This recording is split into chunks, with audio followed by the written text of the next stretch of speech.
and welcome. On News Now, Belmont Journal, news show, and community updates. I'm your host, Maribel Carvajal de Salazar.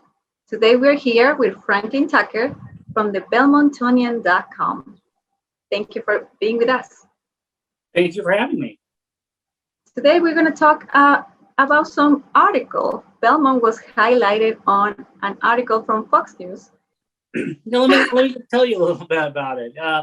It was first off, you really have to know a little bit about the summer reading list, which Belmont has has had for many years, and it's just a list of books for K through 12, which it would be good for students to read over the summer. And yeah, most of them are suggestions. Like you'll see books for kindergartners like Too Many Cats. For middle schoolers, there are fantasy series like The Land of Stories. And for rising sophomores who are in the English honors program, they can read Isabel Allende's House of the Spirits. So it's just a list of it's not as the library director Peters Cesario said. It's been a great partnership between the schools and the library because they both collaborate to put this list out. It's basically so when you look at the list, it's basically for school age children, and they're just wondering if they're going to make a good choice on what to read for over the summer. Last week, pretty much an ominous headline came across computer screens. That's from the online version of Fox News, which said, Massachusetts school district pushes grade schoolers to read books about white privilege, whiteness. Now, of course, what they were talking about was Belmont. And what they were saying is that they were condemning these books about whiteness on the list because they're basically a way of bullying white kids for being white, basically. And as the Fox News story said, this is going on amid a national uproar over race-centric curricula in schools. Now, so what Fox News is that they put an example of 3 books. And the big book which they pointed out was Not My Idea, a book about whiteness by Anastasia Higginbotham. And they took basically bits and pieces of the book that really didn't sound very educational, and it made it sound like white kids are getting bullied. They also showed other 2 or 3 books by far left academics, as they said. It appears that the Fox article came out at the same time a right-wing activist, Christopher Rufo, who's well known on Fox News, tweeted that Belmont was one of 30 communities in the United States, 5 which were in Massachusetts, which was using Not My Idea either in classes or in the reading list. What happened is that you had these two. You had this tweet from Christopher Rufo, and you had this article from Fox News, basically condemning Belmont for having these race-centric books. And so, what happened later that night is that there was a racist email that was sent to the district central office, to the school committee members, to the PTOs and the Friends of Belmont Education, that was just full of racist and white supremacist sayings, such as calling for a Thank You White People Day to be celebrated in Belmont. And that's what you see when your community is targeted by certain groups. You then see the trolls come out, who are trying to get a response from the school district, from basically the community, I should say. Well, the response from the schools and from the school committee and also the library was pretty calm. They basically said, this is why we select these books. These books aren't controversial. They have to go through a long process. They have to be something that these kids can read and will read. And also, this is a type of these lists are made through just a collaboration of a lot of people. So these aren't just one person's idea of what this is. So right now, I think we're seeing a calming of this article. We're not seeing anything that's come out. No one's been threatening people or anything like that. But that's not to say that books aren't controversial within the community. I mean, there is one person who has been very vocal about some of the books that are being used. A former police officer by the name of David Benoit, and he has been saying that some of these books are quite are dangerous, as he says, because they teach opposing views justify violent, destructive riots, assaults, and arson to highly impressionable Belmont High School students, and so there are people who are concerned, and not just in trying to stoke fires of a political nature.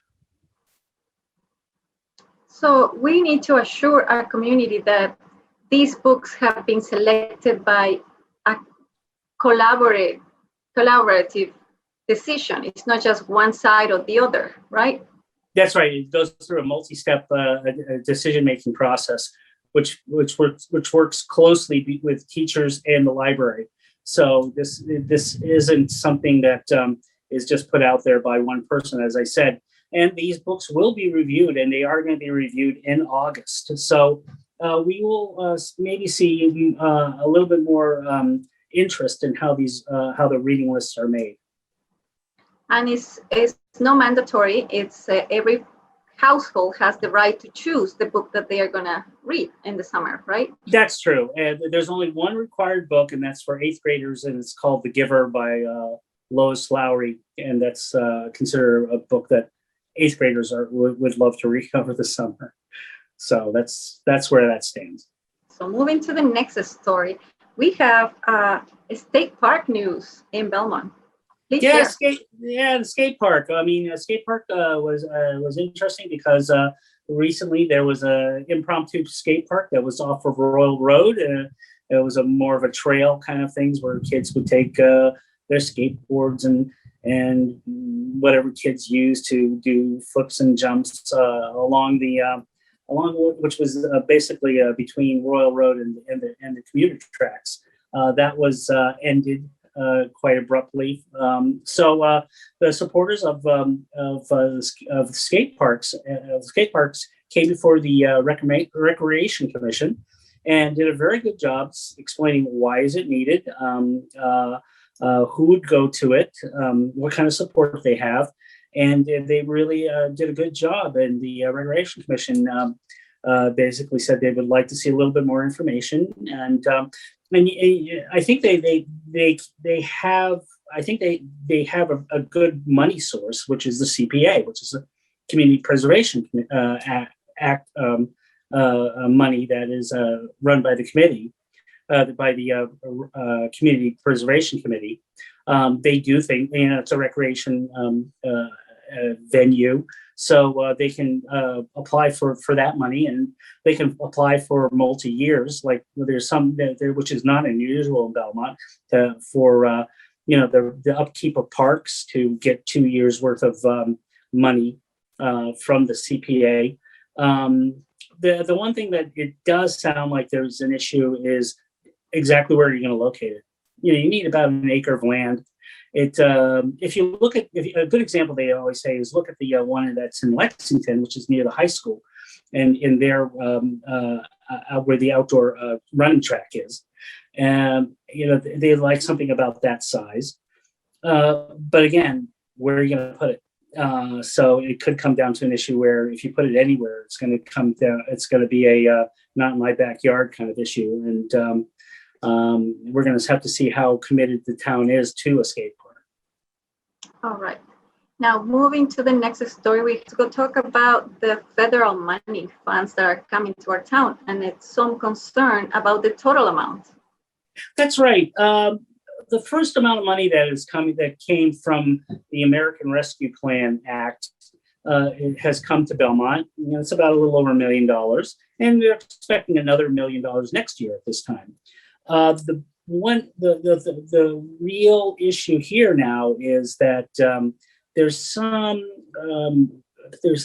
issue about the $5 million, which is going to be sent to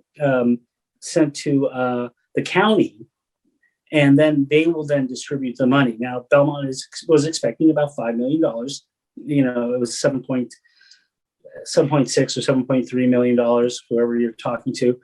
And these two amounts of money that will be coming to Belmont, from the federal government, we know that that's coming.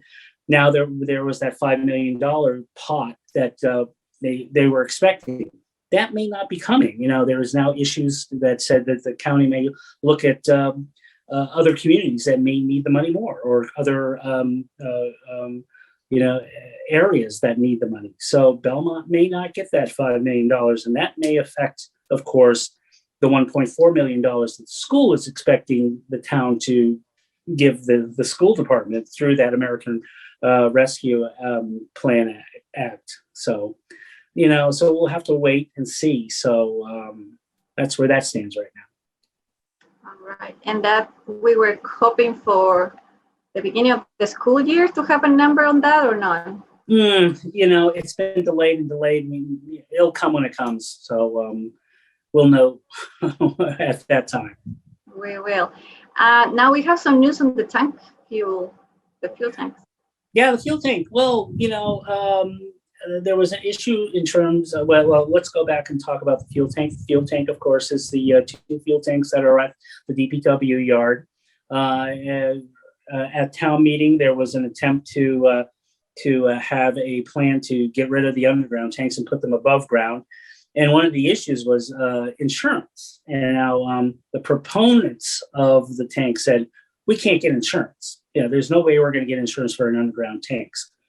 The people who are opposed to the above ground tank said, no, we can get insurance. You're just not trying hard enough. Well, the town went out and did a good job, and they went to 9 insurers who insure tanks. So, and what they did is they got one company that would give insurance, and it's only for 1 year. It's $16,000 for basically a $1 million coverage with I think it's a $500,000, $250,000 deductible. So it's very limited in terms of time and coverage. So I think what the town is saying is that it's better to have something than nothing. So they are going to get that 1 year insurance, but that just proves the point that it's really uninsurable. I mean, if an insurance company really wanted to insure it over a certain number of years, they would give you a policy, even if it's not that great financially. They'll still give it to you, but they're only saying it's very limited in terms of time and coverage. So now I think this is part of what the town is thinking about, because in November, first or second week in November, when we finally do have a special town meeting, they will be coming back with a very thoroughly researched plan for replacing those underground tanks. We don't know if they're going to say, okay, we're going to go back to underground, or we're going to go above ground. I think they really want to go above ground. So this is just one part of what the town is doing in terms of preparing their plan when they come before town meeting in November. Thank you all for watching. This is Franklin Tucker from the Belmontonian.com. It was great to see you, and have a great weekend, everybody. Thank you for watching.